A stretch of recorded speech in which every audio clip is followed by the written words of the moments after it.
Hi guys, welcome back to my channel. This is my third DIY miniature. I already finished install all the miniature. Everything need to DIY except this fridge. It's so heavy.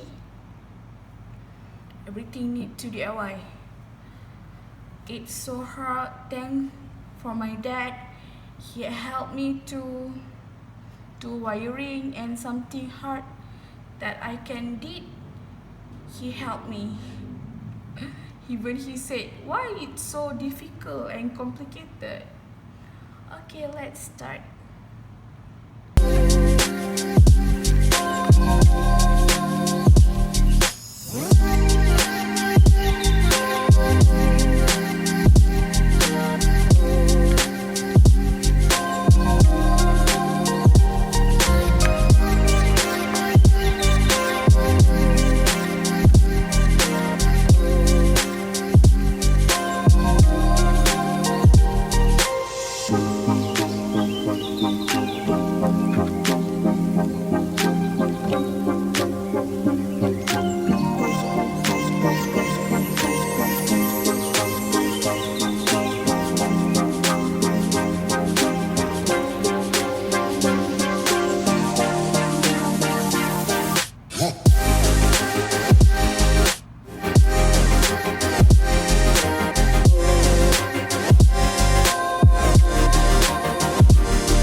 I use a different rose, still a rose paper, because the original one I don't know how to fold them, so I use paper rose that I use for scrapbook.